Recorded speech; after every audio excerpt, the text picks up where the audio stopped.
Uh, okay, well, so this week we're very happy to have Professor Stephen Simon from Oxford. Professor Simon got his PhD from Harvard and then did a postdoc at MIT before moving to Bell Labs. He was the director of theoretical physics research at Bell Labs from 2000 to 2008, and then since then has been a professor at Oxford. He is the author of a famous 2008 review on non-abelian anyons and topological quantum computation, and more recently a popular introductory solid-state physics book, the Oxford Solid-State Basics.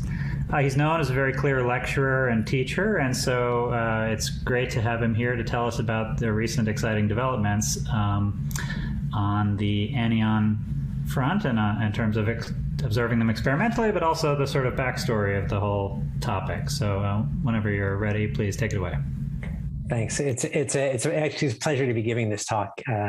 I still hope that I'm going to come to Perimeter someday soon and be able to talk to everyone in person, but that's going to have to wait till the post-COVID era. So the story I'm going to tell, the story of anyons, is a very exciting story.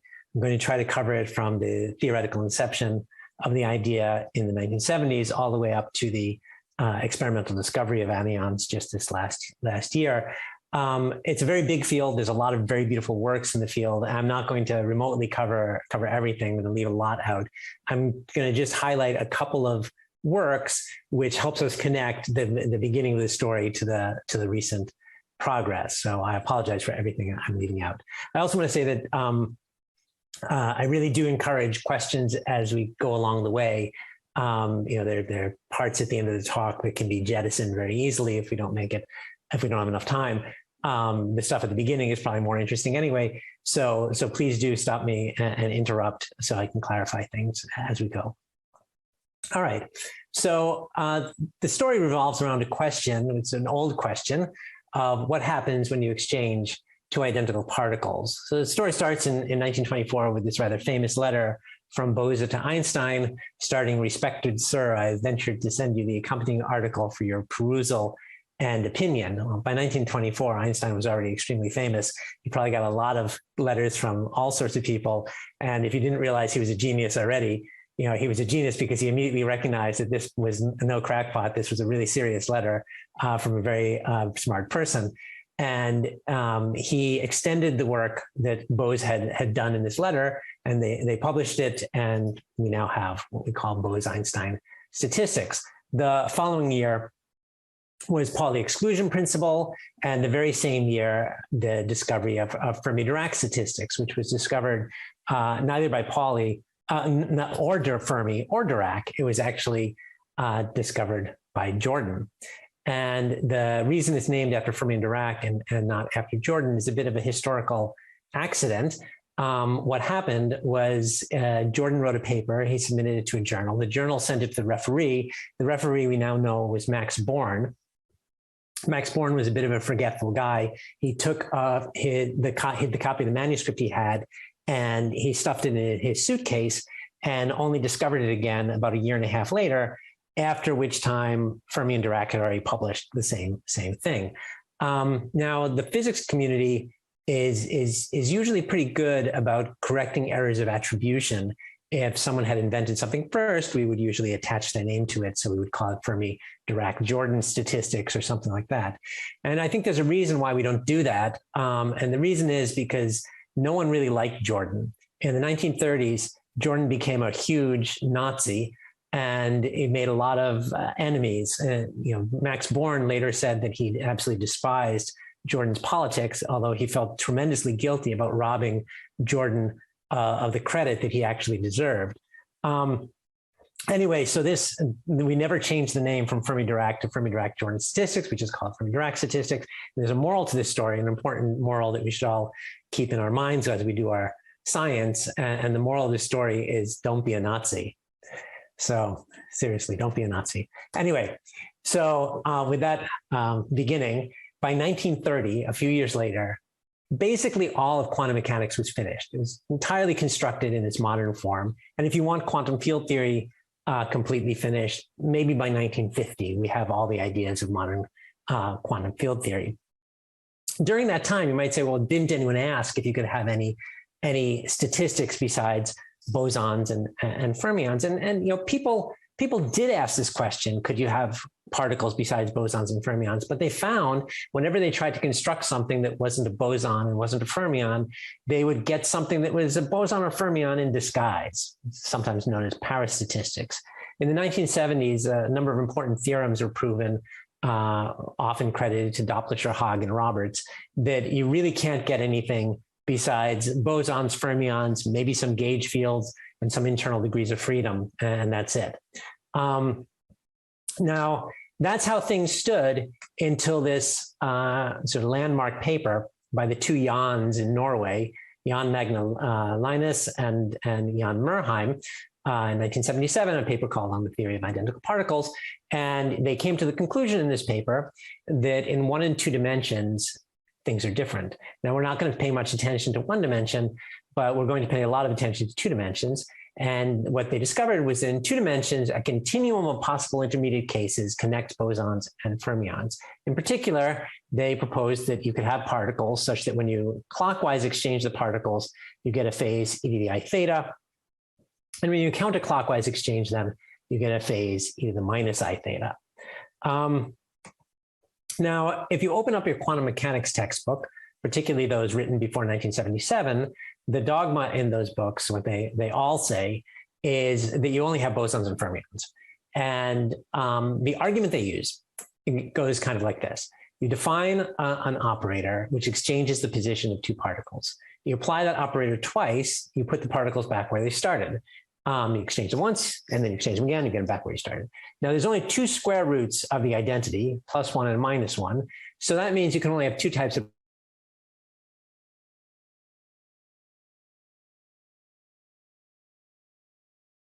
you a minus sign, but then you exchange them again. The usual book, the quantum mechanics books, tell us that that's all you get. There's nothing else that you can possibly construct. Now that argument is actually, oops, there's a person raising their hand. So can you unmute yourself and ask whatever question you would like to ask? Go for it. Yeah. Hello? I have a question. Yeah. I want to ask in previous slide, in your previous slide, yes, this position independent variable in psi, this is a position in Euclidean space or specifically Euclidean, or in general any position in Euclidean or non-Euclidean spaces? Position space or only Euclidean? I think this should be true in any, you're saying if there's a metric or something, should be independent of that. There's no statement about if you're asking about whether it depends on having a metric, the argument should work the same either way. Okay. Yeah. But the reason this argument isn't right, or in the modern era, we believe this argument isn't right, is because in 2 + 1 dimensions, 2 exchanges is not equal to the identity. So here I have the picture. I'm going to draw a lot of pictures with time running up vertically. So running up vertically, I'm going to exchange the particles once counterclockwise and then exchange them again counterclockwise. And what we see is that we've created a knot in the world lines of the particles. And it's easier to see this if you connect up the top of the knot to the bottom like this. And you can see that this picture here is not the same as this picture here, where the 2 sets of world lines are unknotted. You'd have to cut one of these strings with a scissor and reconnect it in order to get the picture on the right. So this tells me that my argument that 2 exchanges the identity is just wrong. Now, why is it that we got away with that? Well, the reason all the quantum mechanics books get away with this is because in 3 + 1 dimensions, 2 exchanges is equal to the identity. This is a topological statement. And the statement boils down to saying that you can't make a knot in 1-dimensional world lines if they're living in 3 + 1 dimensions. So if you have 4-dimensional space, 1-dimensional manifolds cannot knot with each other. Now that statement is completely obvious to some people and is completely obtuse to some other people. So I'm going to try to make it obvious to everyone. I can't draw 4 dimensions, unfortunately, not even with the advantage of fancy PowerPoint. So I'm going to argue by lower dimensional analog. So in this picture here, I've drawn a one-dimensional line, and I'm going to think about particles moving on this one-dimensional line, so 1 + 1 dimension. And I'm going to try to take these two particles towards each other and then get them past each other without crashing them into each other, without having them touch. Well, obviously this is impossible. As you move them towards each other, they will inevitably crash. They can't get to the other side without crossing. Okay. However, if I say, okay, I'm not in 1 + 1 dimensions anymore, I'm now living in 2 + 1 dimensions, then it's really easy to get them past each other. We just jump out of that line, see it again, and move out of the line and go around the other particle. Then you can go back on the line on the other side, and you've gotten to the other side. Okay. Now we're going to go up a dimension here, and we're going to imagine world lines in 2 + 1 dimensions. So here I have 2 sets. We have 2 world lines, one particle here, world line, another particle here underneath. And there's no way that I can change the overcrossing to an undercrossing continuously without having those 2 world lines crash into each other in the same way as we had here, the 2 particles crashing into each other. If I try to bring those world lines towards each other, they always get stuck. However, if instead of moving in 2 + 1 dimensions, I'm now allowed to move in 3 + 1 dimensions, I can just displace one of these strands into the additional dimension, move it around, and then reconstitute it on the other side. Okay. So in 3 + 1 dimensions, I can always unknot anything that looks like a knot made of one-dimensional strands. Okay. So what we conclude is that in 3 + 1 dimensions, there are no knotted world lines of point particles. Therefore, 2 exchanges does equal the identity. So this realization is due to Linnaeus and Murnheim in 1977. And this paper, which we now view as being a brilliant landmark paper, was kind of ignored for a number of years. The first person to pay really much attention to it was Frank Wilczek 5 years later. And this paper by Frank Wilczek was only the 5th citation of the Linnaeus and Murnheim paper. And I believe 3 of those citations, the 5th paper to cite Linnaeus and Murnheim, I believe three of the other papers were by Linnaeus and Murnheim themselves. So no one really paid much attention to this until Wilczek came along. Wilczek was already quite well known at the time, and he also coined the term anion for these particles that are neither bosons nor fermions. So the word anion is a sort of linguistic joke. You have bosons, you have fermions, and anything else is an anion. Any type of statistic is anion if it's not boson or fermion. Anyway, in sort of an odd coincidence, the very same year, there was this experimental discovery of the fractional quantum Hall effect by Suey-Stormer and Gossard. And the following year, the elementary theory of quantum Hall effect was worked out by Bob Laughlin, resulting in a Nobel Prize, which was awarded in the late 90s. The following year after that, another question. Go ahead. I want to ask you about what is the meaning of quasi-particle? Yes. So I will say something about that in a moment. I'm going to do a primer about a quantum Hall effect or quantum Hall effect in general. But in condensed matter, what we usually call a quasi-particle is a low energy excitation. So if you have so the natural low energy excitations are the quasi-particles. Okay. Good question. Thank you.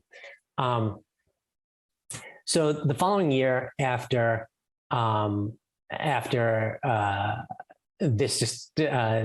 Bob Laughlin's theoretical work, it was shown that the quasi-particles in the low energy excitations in the fractional quantum Hall effect are anions. And this was shown first by Bert Halpern, and then a more detailed calculation by Aravas, Schrieffer, and Wilczek. Wilczek was famous already for his work on asymptotic freedom, which would win him a Nobel Prize much later. Bob Schrieffer, a Nobel laureate already for his work on superconductivity, and Dan Averovas was the poor graduate student who had to do all the work. Anyway, this discovery that fractional quantum Hall effects are anyons was so convincing theoretically that pretty much the whole community accepted this as a fact. But it wasn't shown experimentally until just last year. And this is the story I'm going to tell, exactly how that experiment was done, or that set of experiments was done, and also why they took so long. So first, just a couple of very basic statements about fractional quantum Hall effect. So fractional quantum Hall effect occurs in two-dimensional electron systems in strong magnetic fields when this ratio of electron density divided by the flux density is close to a small integer ratio, P over Q. Now, the one we're going to consider is this, the nu is 1/3. So you have 1/3 the number of electrons as you have magnetic flux. So these are states of matter which are gapped. There are no zero energy excitations, but the low energy excitations are interesting. They have a fractional charge to begin with. Their charge is 1/3 of the electron charge. That itself is very surprising. And you should sort of think of it as, you have this uniform soup of electron wave function, and the defects in that soup carry a charge of exactly 1/3 the charge of an electron. Now, the part we're going to be more interested in is the statistics of these particles, which is fractional. Just like Linnaeus and Merheim said, clockwise exchange of the two particles in the plane gives you e to the I theta, and counterclockwise exchange gives you e to the minus I theta. And for nu equals 1/3, the statistic is 2 pi over 3, rather than 0 or pi as you would get for bosons or fermions. There's just two more things that we're going to need to know about fractional quantum Hall effect. And one is the idea of a quantum Hall edge state. It was realized very, very early on in the history of quantum Hall effect, first by Bert Halpern, and much later by Wen and Fisher and Kane and lots of other people, that the edges of a quantum Hall sample have some interesting physics going on along them. So here I'm drawing an edge of a sample. So imagine the blue part being a fractional quantum Hall fluid. In other words, this is made of electrons down here, and out here, the white part, that's vacuum. We know that there's an electric field minus electric field pointing in, and the reason we know there's an electric field pointing in this direction is because if there were not an electric field pointing in this direction, the electrons would leak out, and they don't leak out into the vacuum. So that means there's an electric field holding them in. We also have a magnetic field perpendicular to the plane of the sample. And we know just from our elementary electromagnetism or mechanics that when you have a crossed electric and magnetic field, you have a drift velocity. And this drift velocity will carry current along the edge of the sample. And the current comes in little packets the size of these quasi-particles. So you can have these little pieces of charge which run along the edge, and you can kind of, at least qualitatively, think of these as being quasi-particles drifting along the edge of the sample. And the experiments we're going to talk about are going to use this as a tool. There's one more piece of physics that we need, and it's the idea of a quantum point contact. So this is something you can do experimentally. Again, the blue region here is electrons, it's quantum Hall fluid, and the white region is vacuum. And the sample has been squeezed down by some electrodes in this region, so the edges come close to each other. Now, if you think about what's happening here along the edge, we have quasi-particles running along the edge, charges running along the edge like this. But if this is close enough, if the gap here is small enough, then every once in a while, the quasi-particle will either jump across, or the wave function will split in some sort of beam splitter way at this quantum point contact. So whenever we have a quantum point contact, we should think of that as a half-silvered mirror, where some of the wave function can go one way and some of the wave function can go the other way. Okay. So the experiments I'm going to talk about are two successful observations of anyons that were done this last year using quite different techniques, actually. And if there's time at the end, I'll say something about non-abelions, which is a little bit of a related but slightly different story, which is in a much less advanced state, but still interesting. Let's start with this experiment, the anion collider experiment. And the history of this particular experiment goes back to a beautiful paper in the 1990s by Charlie Kane and Matthew Fisher. So back in the 1990s, people started getting interested in measuring the fractional charge on the quasi-particle and the fractional quantum Hall effect. So everyone believed that the quasi-particles and the fractional quantum Hall effect have fractional charge, but no one had ever measured it.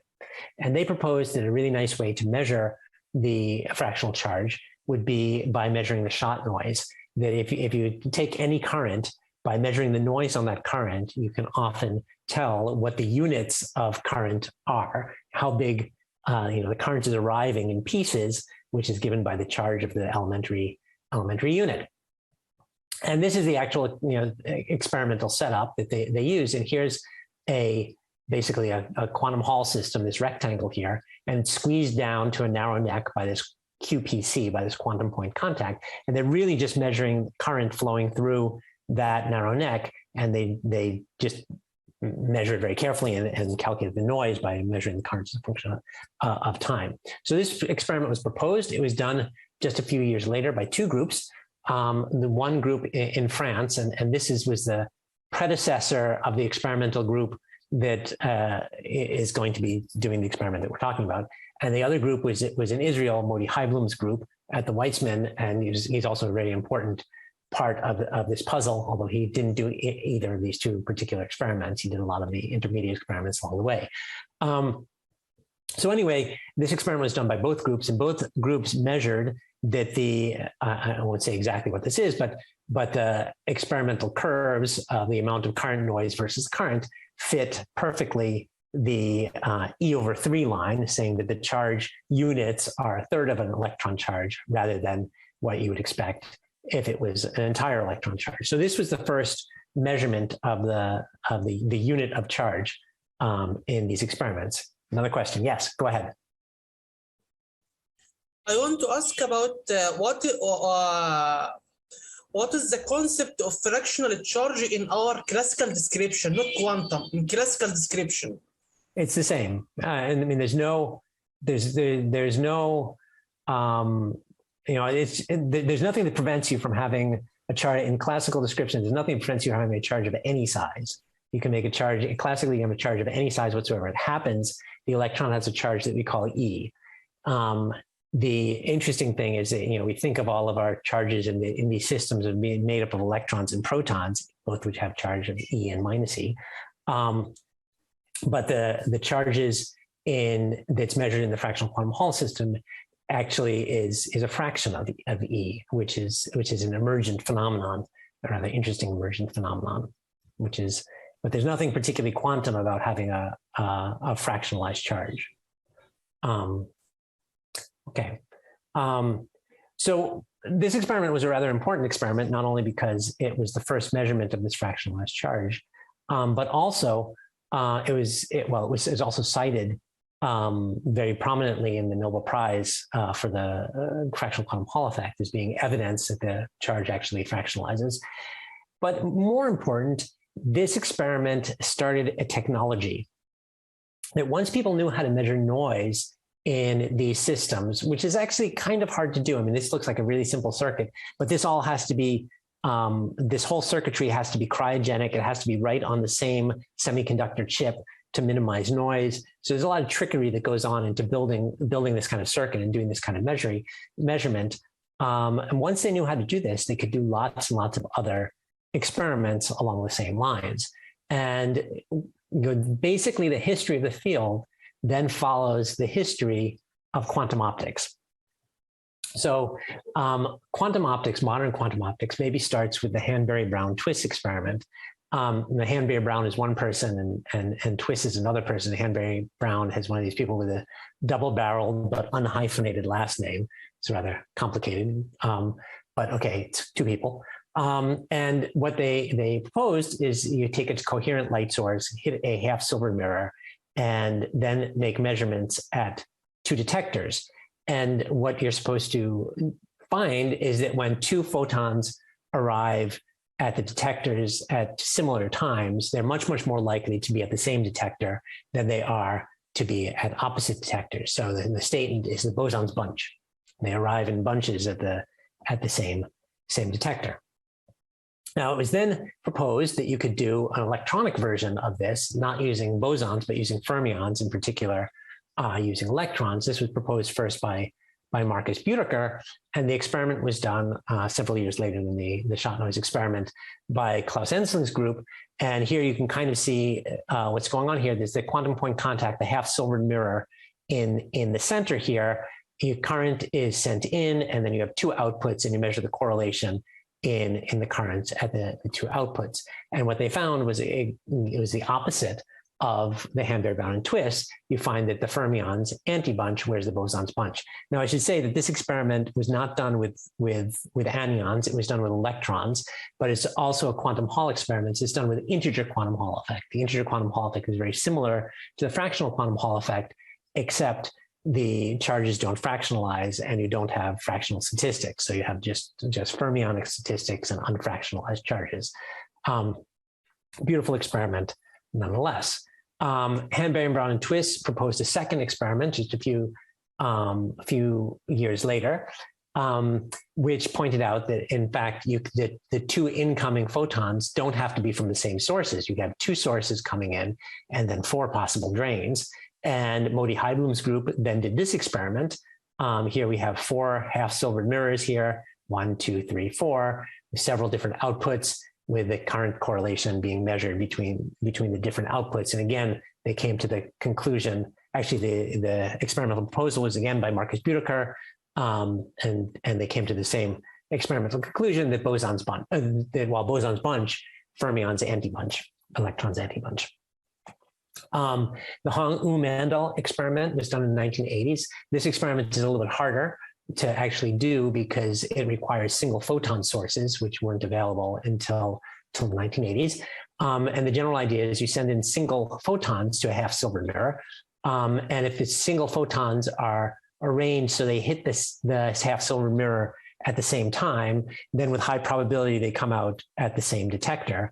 Whereas if they hit the half-silver mirror at different times, then they will randomly go to the two different detectors.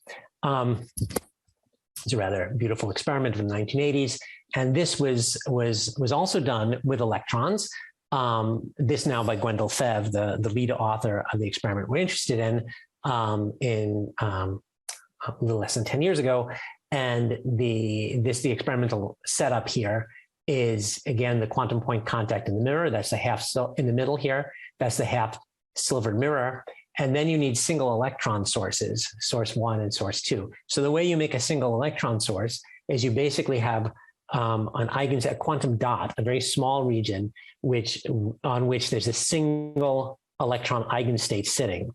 And so you put an electron in that eigenstate, then you raise the energy of that eigenstate until the energy for the electron is higher than if the electron had instead chose to jump off onto the edge state. So you're basically pushing it, off the hill, like pushing someone out of a chair. You tilt their chair until they fall out of the chair. So you're tilting the electron until he falls off of the eigenstate until he falls off the eigenstate onto the edge state and he runs along the edge. And when so you have two sources on either end, and when the two electrons arrive at the point contact at the same time, with high probability, they end up at opposite outputs. So whereas bosons bunch, the fermions anti-bunch, it's called a polydip. It's basically the Pauli exclusion principle. Again, this was done with electrons, not with anyons. So what about anyons? Well, there's a rather long theoretical history of people discussing Hanbury-Brown twisting. You'll notice they hyphenated incorrectly up here. Hanbury-Brown and twist experiments with anyons or fractional quantum Hall edge states. The first one was Thierry Martin's group. Lead author was Ina Safi. They came to the conclusion, rather important conclusion, that the fractional statistics has a very important effect on current correlations in noise measurements. The original experiments that they had proposed were not really realistic from an experimental standpoint. And basically the theory had to go through many iterations of proposing slightly different experiments until they came to one that was actually doable. And the experiment that was actually doable was eventually proposed in 2016 by Brent Rosenau, Ivan Lekrzewski, and Bert Halpern. And it looks complicated. This is the experimental setup. I'll show you the actual device in a moment. It has 3-point contacts. But the important one is the one in the center. This is the half-silver mirror where the action is going on. There's a bunch of sources and drains, but it's actually not that complicated. The quantum point contacts labeled 1 and 2 here, their only purpose is to prepare a low-density gas of quasiparticles.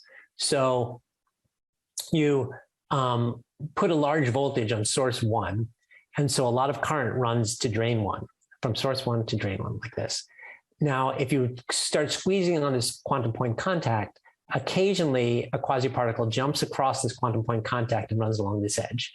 And the idea is you tune this first quantum point contact so you have a very rarefied gas of quasiparticles running along this edge going into quantum point contact 3. You do the same thing by charging up source 4 and getting a lot of current going between source 4 and drain 4, and then occasionally someone jumps across quantum point contact 2, so you have a rarefied gas coming into quantum point contact 3. So the interesting thing is you have current coming in from both sides into quantum point contact 2, and it comes out at drain 3 and drain 2, and you can look for bunching or anti-bunching behavior. When you straighten out this diagram, and just sort of unfold it, you have quantum point contact 1, which prepares this rarefied gas, quantum point contact 2, which prepares this rarefied gas, and then there's a tunneling at the half-silver mirror and 2 drains, and you measure the current correlation between these 2 drains. If you set things up appropriately normalized and such that the currents coming into this quantum point contact 3 are the same from either side, an actual calculation done by these 3 people comes up with the following expression for the current correlation.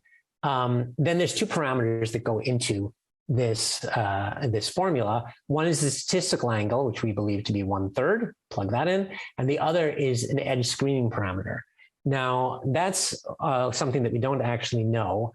The problem is that the quasiparticles have Coulomb charge.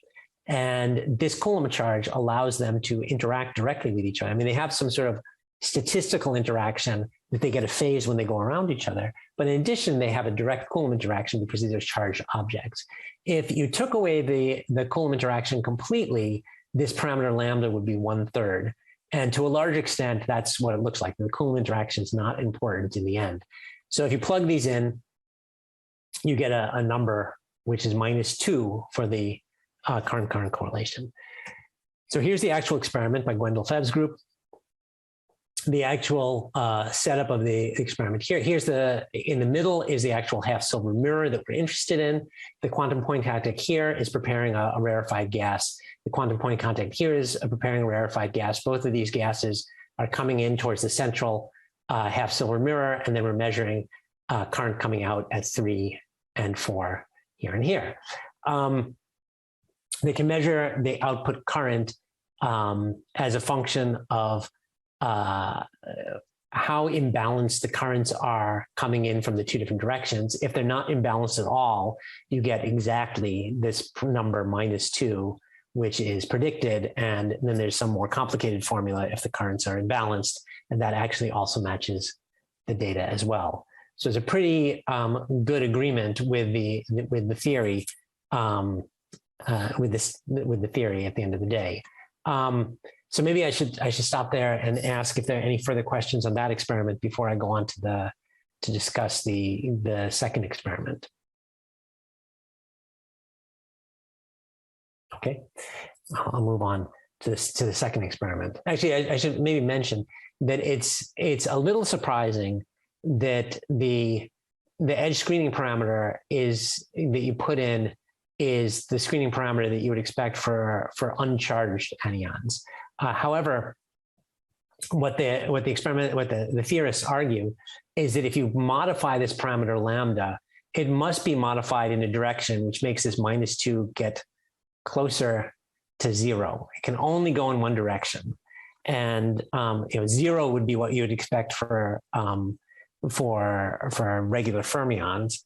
-2 is what you expect for these anyons, and the fact that you measure -2 then leaves no other option. But these things are actually anyons. If there was anything, maybe it's slightly above -2 because of some, but it's pretty close to -2. So it looks like the interactions for some reason aren't that important. Okay, so the second experiment came out just a few months later. It's a completely different technique, and their title is, so the lead author here is Michael Manfra. The postdoc who did the work is Jamie Nakamura. And this is from the group in Purdue. And so they titled this experiment "Direct Observation of Anionic Brane Statistics," and presumably that phrase is used to sort of disambiguate their experiment from the fractional statistics and anion collisions, which they would call an indirect observation. So the history of this experiment goes back, I think, to a paper by Steve Kivelson in 1990, who pointed out that if you think about a charged region in a quantum Hall sample, there could be anions running around that charged region, and the eigenstates of that dot would tell you something about the statistics of the particles that are running around it, so that you could, in principle, see something about the fractional statistics by measuring in detail the structure of a dot. This was fleshed out into an actual proposal for experiment by Claudia Shimon, Denise Fried, Steve Kivelson, Shivaji Santi, and Xiaogan Wen, 1997.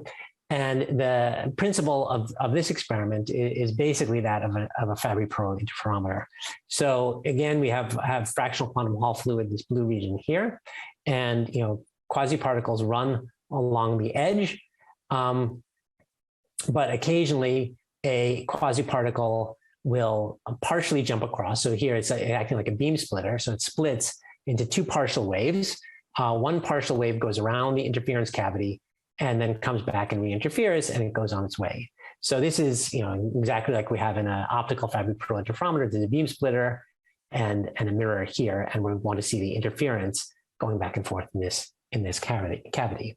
So what we have at our disposal is, we're going to measure the resistance of this device, which is going to reflect the interference, the angle, the phase angle between the part of the wave that is directly scattered across and the part of the wave that goes all the way around the cavity. And there will be two contributions to that phase. One will be from the fact that you have a charged particle going around a flux, E star going around phi. That's just regular Aharonov-Bohm effect. And then one part comes from basically the distance traveled by the particle, and that can be changed with a voltage. So you put a side gate voltage, which you can change the voltage on the system. You change the length that this particle has to travel, and that will then change the interference from constructive to destructive, and you'll see this sort of sine wave in the resistance of the sample. Now, the whole shooting match is what happens when you add a quasi-particle to the center of that interference cavity. Well, since it's a fractionally charged particle, the particle going around the cavity, do I have this here? Oops. Yeah, this particle going around the cavity encircles this particle in the center of the cavity, and then it will pick up this theta anion angle, which in this case should be 2 pi over 3. So you get the black interference curve without the quasi-particle in the middle of the cavity, but then when you add the quasi-particle in the middle of the cavity, you get the blue interference curve shifted by 2 pi over 3. Okay, and that's what we're going to try to see. Now, this experiment was tried a number of times over the course of history, starting probably with Vladimir Goldman's group. He certainly saw oscillations, but there was a lot of confusion that the oscillations didn't seem to behave the way they were supposed to behave. Question, go ahead. I have a question. Can you explain again how you add a quasi-particle in the bulk there? Yeah. So, from an experimental standpoint, how do you do it? Yeah. Yeah. So you could, and let me back up.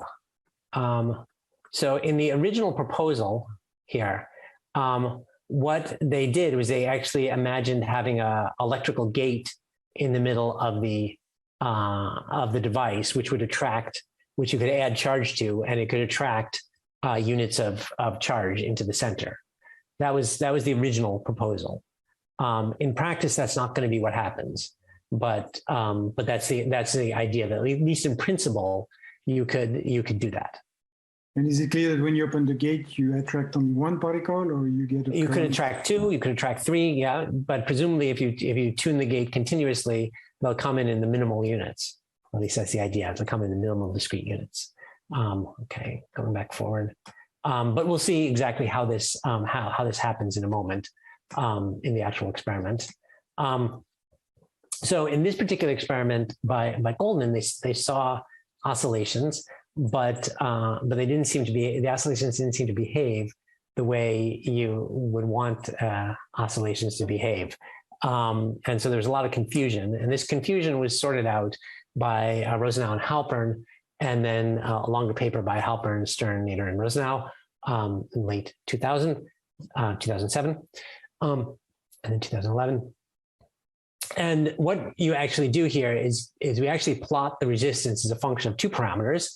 This parameter here, the flux, that's the magnetic field, and the other is the side gate voltage that you can vary. So you can vary two things in this experiment. And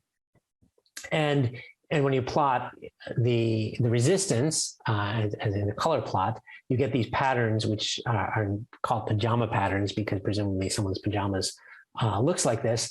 And the pajama stripes either go down to the right or they go up to the right. And the original proposal was to see the down to the right over here. And this is what we now call a Harnoff-Bohm regime, where where basically there's no electrical charging effects of the interference cavity. So basically the problem is that the theory had been worked out in the absence of Coulomb charging effects, but there's actually a lot of Coulomb charge in small cavities. So the edge states have Coulomb charge, the quasi-particles have Coulomb charge. And so the actual phase that you measure has a Coulomb contribution.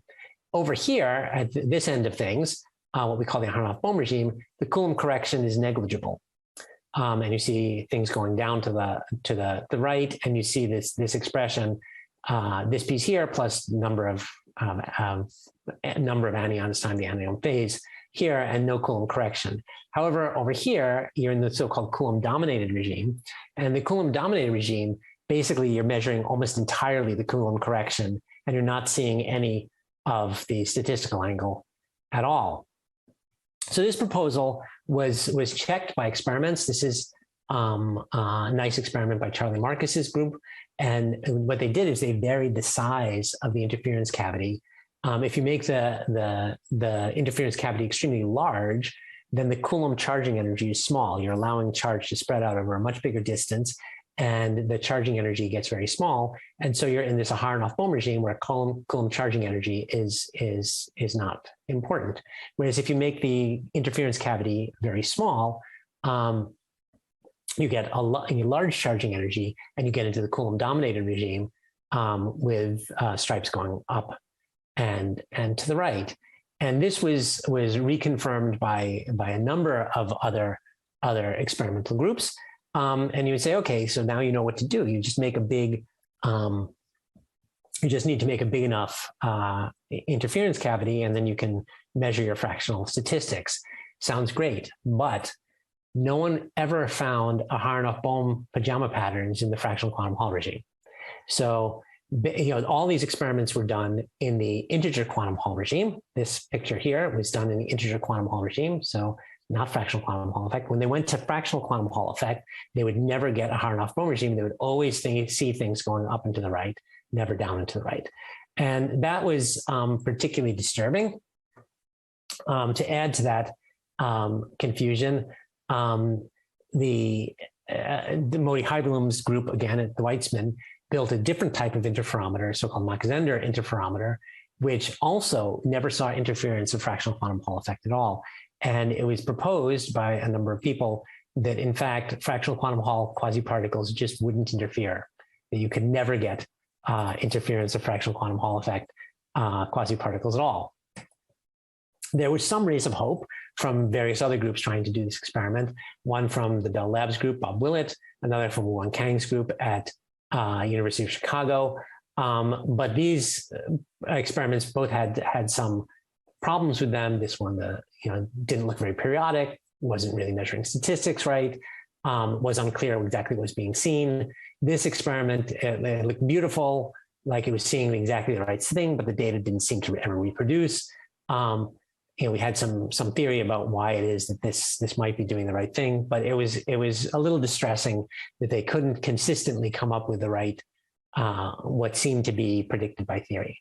The big breakthrough was made by Mike Manfra, who's not only an experimentalist in terms of measuring semiconductor devices, but he also grows the semiconductor devices, which is a real art form in itself. This is the structure, or this is a simplified version of the semiconductor structure that they used. It's quite complicated, and 20 years of or 30 years of development went into figuring out how to grow exactly this type of semiconductor stack. And the brilliance of this particular device is the following: the electron gas that we're measuring is in the middle, but then added nearby are, without actually electrical connection to the quantum well, are very close by, are two additional planes of electrons. And these additional planes of electrons, their purpose here is just to screen the Coulomb interaction, prevent the Coulomb interaction from having a large energy. So, just like from your elementary E&M, if you put a metal gate near a charge, it turns out instead of having long-range Coulomb interaction, you get dipolar interaction between charges. And here I'm going to screen it from both sides, so it's no longer dipole. It's what, octopolar or something. And so the interaction between charges is extremely reduced. So this was Manfred's idea, and it worked beautifully.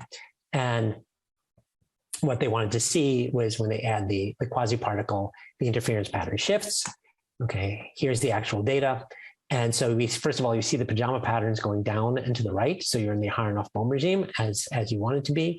And then as they change the parameters in the experiment, you occasionally see a slip of the interference pattern, this like along these dotted lines. Now, these lines, it's a little bit hard to draw these. The darker lines here are guides to the eye. It's a little bit hard to place them exactly. So it's a little bit hard to put an exact number on exactly the angle of the phase slip, but to a very good approximation, we can make, these things are giving you 1/3 of 2 pi phase slip along these lines. Yes, question. Can I just make sure I understand the previous slide? The picture. This one or this one? No, this one. So in this picture, is this a cross section of the? In other words, is the magnetic field here pointing out of the slide, or is it pointing vertically up the slide? It's pointing vertically up the slide. Okay, so this is the plane of the sample is this line across here, and then out of the board at you. Okay. And this is perpendicular. So going up on the slide is perpendicular is normal to the two-dimensional electron gas. Okay, thank you. So we have a second electron gas which is parallel to the first electron gas, and another electron gas which is parallel to the first electron gas. And then these electron gases have to be electrically decoupled from each other, and you have to find a way to be able to measure just the one in the middle. So that's so it's a pretty complicated experiment actually. Okay. So this is the actual data. And it's pretty convincing that what they're seeing is occasional phase slips as single quasi-particles enter into the interference cavity. Now, if this wasn't convincing enough, and I would say most people were pretty convinced by this data, but of course there's always some holdouts. What they did next is in a archive posting that get published, they actually started pinning down a lot of the parameters of this experiment in real detail. So they know the electrostatic charging energy of the dot. They know the electrostatic interaction between the edge states and the quasi-particles. They're able to measure a whole bunch of parameters of the particular device and, cross-check them against each other. And as they sort of measure more parameters and cross-check, the results, everything seems to fit together, that they're seeing what they think they're seeing. So, as they make more measurements, the data looks more and more convincing that they really are measuring the right thing. And it's a very, very direct measurement of the statistical angle. So what next? Well, first of all of these experiments measure nu equals 1/3. And there's lots and lots of, there's a zoo of other fractional quantum Hall states, 2/3, 2/5, 3/5, 3/7, 4/7. There's, almost 100 different, and probably even more than 100 different fractional quantum Hall states have now been measured. And you might say, well, what's new to learn? Well, it's actually, if you had measured 3 or 4 of them and they all were doing the right thing, it may not be so interesting to measure the 5th or the 6th. But in fact, nu equals 1/3 is the only one that they've managed to get to give any sort of data that looks remotely sensible. Even if they look at 2/3, the data looks very confusing. So there's something going on about more complicated edge states. I mean, the edge state of 2/3, the reason we focus on 1/3 is because it actually has a very simple edge state structure. 2/3 has a more complicated edge state structure. And correspondingly, we don't understand exactly what it's doing. 2/5 has a more complicated edge state structure, and we don't understand what it's doing. So trying to sort out the basics of how more complicated edge states work is something that's on the agenda. And then, of course, there is the rare, elusive non-abelian fractional quantum Hall effect. I could talk about that for 15 minutes, but I think instead I just want to say just a couple words about what non-abelian fractional quantum Hall effect is, why it's interesting. And I can sort of end in saying that it hasn't been measured yet, at least not convincingly. So non-abelian anyons obey non-abelian statistics. And so that raises a question what non-abelian statistics are. So non-abelian statistics, we imagine having our 2-dimensional system here, and then we have a bunch of quasi-particles, say 4 of them at fixed positions, R1, R2, R3, R4 in our system here. And then we have to assume that even once we fix the position of the particles, say there's 2 degenerate orthogonal possible wave functions that we can have the system live in.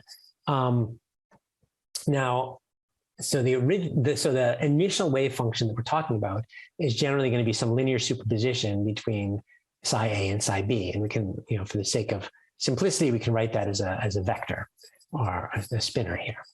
Now, we're going to then take the particles, braid them around each other in some complicated way like this, and then we bring the particles back to exactly the same positions.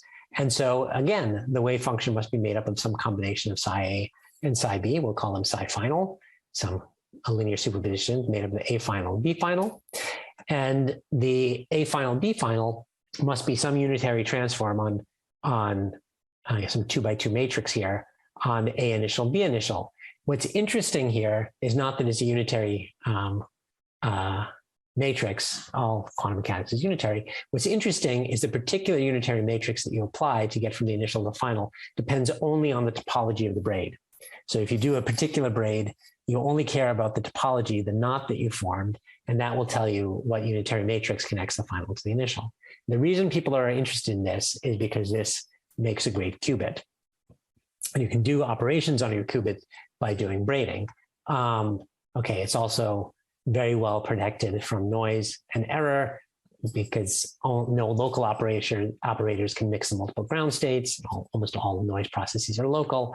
There's a history of non-abelian anyons that really goes back to Sandra Bias working in the context of gauge theories, then the topological quantum field theory, conformal field theory people like Moore and Seiberg and Witten, Froelich, Friedenhagen company. Then it started leaking into condensed matter, people like Halpern, and then Moore and Reed wrote a rather landmark paper on how non-abelions can arise in fractional quantum Hall effect.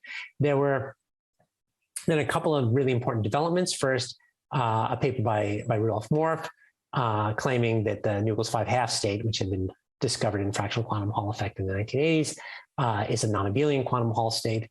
And then two beautiful papers by Alexei Kitaev suggesting that this type of physics, whether it's anyons or just unpaired Majoranas, could be used for quantum computation.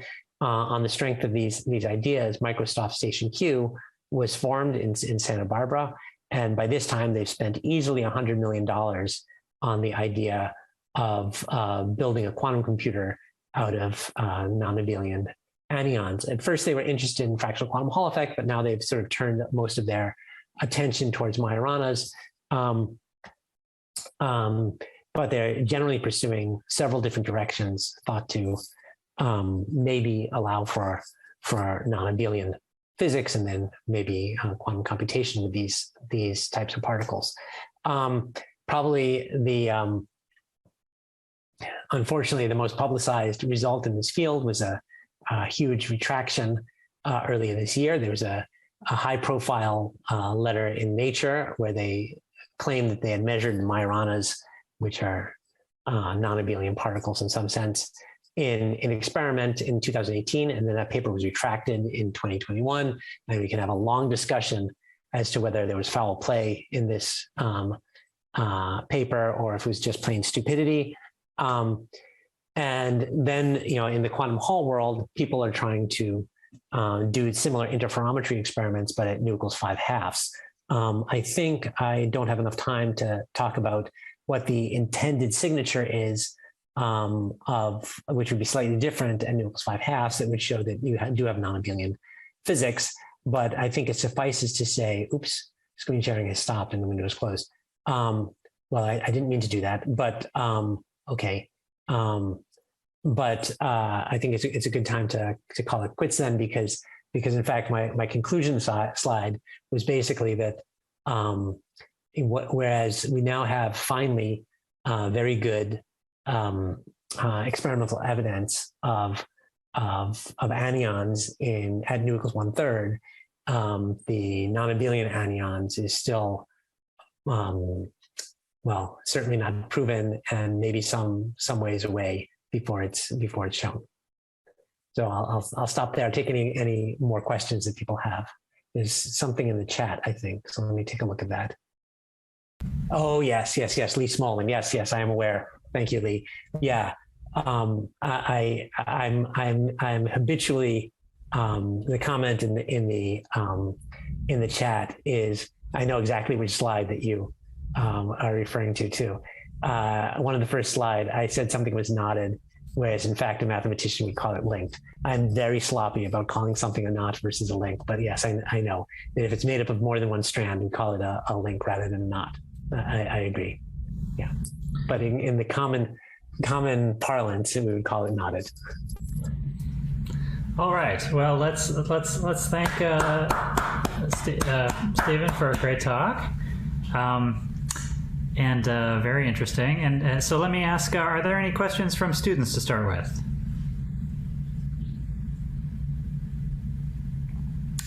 Or if students are still brewing their questions, maybe from let me open it to non-students.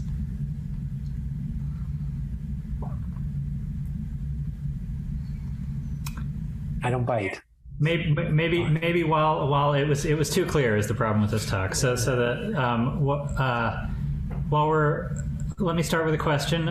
So you mentioned that Microsoft started with by trying to find the non-abelian anyons in the 5/2 state of fractional quantum Hall, and then switched to Majoranas. Yeah. Is it simple to explain why they changed tack? Well, they were getting frustrated was what happened. The experiments seemed like they were going to be very simple. And even after putting a lot of effort into a number of experimental labs, everything just looked like it was a mess. That they couldn't figure out what was going on in any of the experiments. And then there were some theoretical papers which looked, very convincing that you should be able to build Majoranas out of various superconductor, semiconductor devices, like these Majorana quantum wires. And the theory looked very simple, and it looked like it was going to work beautifully. And so they redirected a lot. I think one of the advantages of the Majorana approaches is that there seemed to be a lot more variety of things you could try. And you could try quantum wires, you could try surfaces of topological insulators, you could try surfaces of topological superconductors, you could try Josephson junctions, topological Josephson junctions. There seem to be a lot of different options of ways that you could get Majoranas in condensed matter experiments using some of these tricks. Basically, going back to the ideas of Alexei Kitaev from 2000. And there were the very, very few experimentalists in the world were working on fractional quantum Hall effect. And these experiments were really finicky. They only, fractional quantum Hall effect, most of these experiments are done at around 10 millikelvin or something like that. And even though the superconducting experiments are cryogenic experiments, most of them you could get away with 300 millikelvin or even 1 Kelvin, and the experiment's probably going to work just fine. So that made the number of people who was willing to try them much higher. It just looked like there was more ways that you could turn this into an actual technology. You could use a bigger variety of materials. More people knew how to create these materials. It just looked a lot more promising for a lot of reasons. Now, after they've devoted more than a decade into trying to see a single Majorana in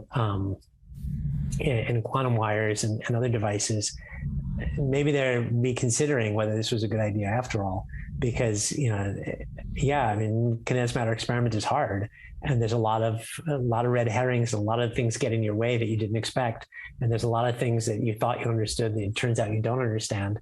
I think it was the grass was looking greener on the other side of the fence. And so they went whole hog into the Majorana business. I have to say that the theory behind the Majorana experiments is very convincing that it really should work. And I think it took a lot of head scratching to try to figure out what could be going wrong with these Majorana experiments, and they still don't really know. There's a question here from Hillary C. Please, can you say a little bit more about the experimental evidence for nu equals 2/3 anyons? So 2/3 should look. There's no experimental evidence for 2/3 anyons. There has been experiments at 2/3 that show fractional charge. But there's been no convincing interference experiments done at 2/3. There's been none of these anion collider experiments done at 2/3. The problem with 2/3 is it has multiple edge states. Depending on the particular nu equals 2/3 you're considering, there's more than one possible nu equals 2/3 fractional quantum Hall effect. The two edge states can be either co-propagating or counter-propagating, and that either way, that can make things complicated, and it can obfuscate a lot of the results. So as of yet, there is no experimental evidence for anions at 2/3, although people don't doubt it at all. I mean, the theory behind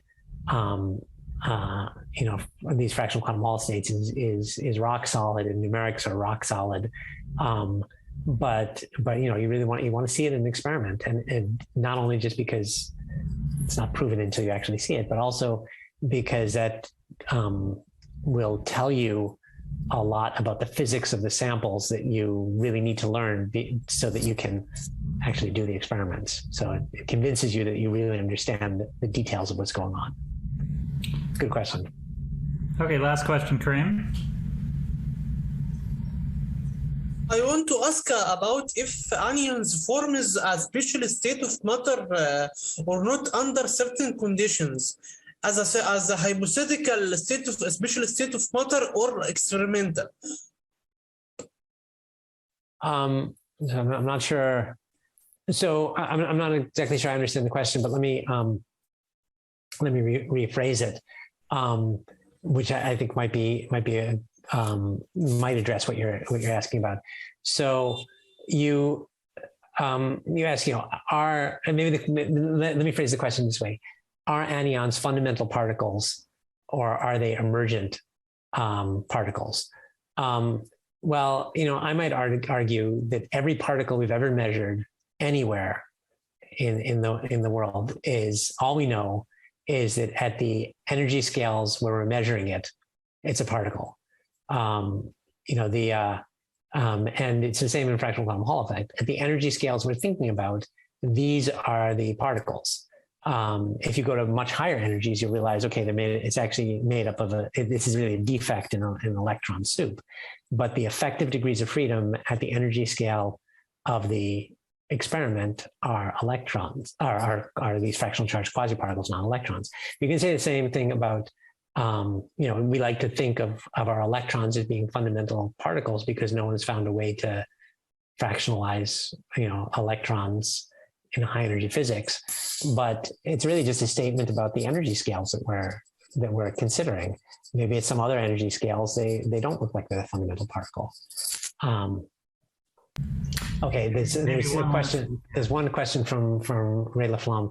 The effective world we live in is 2+1. I understand we can make structures that look like 2+1, but the experiments see the fact of the third dimension is there, or 2+1 such a great approximation.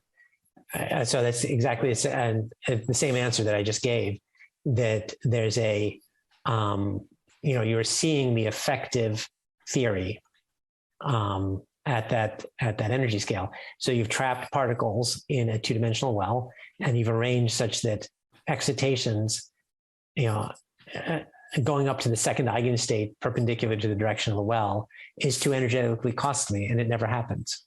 So you have a strictly two-dimensional system. Does that answer the question? Yeah, and the approximation is really, really good in the experiments they do. Yes, yeah. The experiment, yeah, really. I mean, the next excitation to the next level of the quantum well is like 150 Kelvin, and the experiments are done at 10 millikelvin. Yeah. Thanks. Go for it, Lee. Okay. Is there one more question from Lee? I see. Lee, yeah. Yes. Yeah. Yes, I'm wondering, supposing we had a fundamental physics where there were one-dimensional charged excitations, could we braid them and have an inverse effect and make electrons and quarks? So I'm not sure, but I can say that certainly if you can get very exotic statistic, if you allow your fundamental particles to not be points but rather to be lines, then in 3+1 dimensions you can have complicated fractional statistics. I mean, you know this. You can get 2-gauge theories and all sorts of exotic things like that going on. Now, whether you could arrange for emergent electrons and quarks from that, I don't know. That's above my pay grade, at least for now. One more question.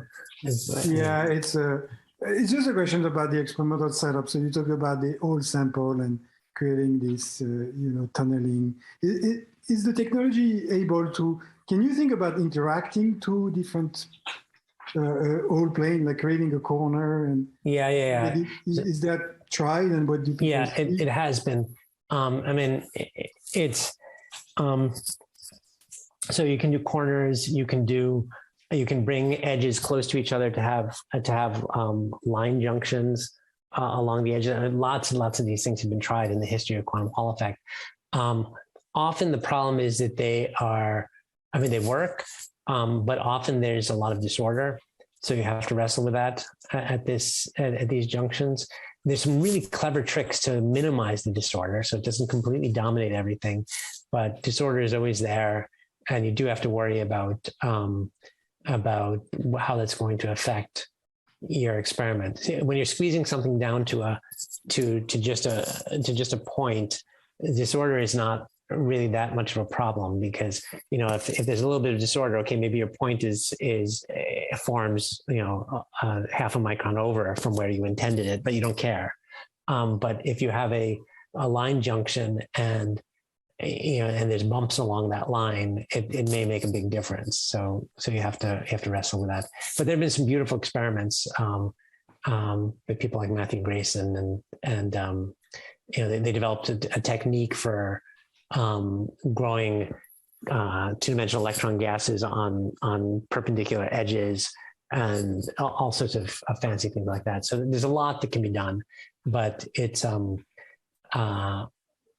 so far, I mean, they weren't able to use it to measure fractional statistics. Mm-hmm. No.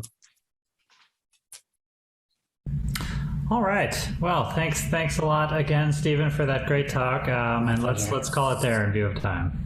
Okay. Bye-bye.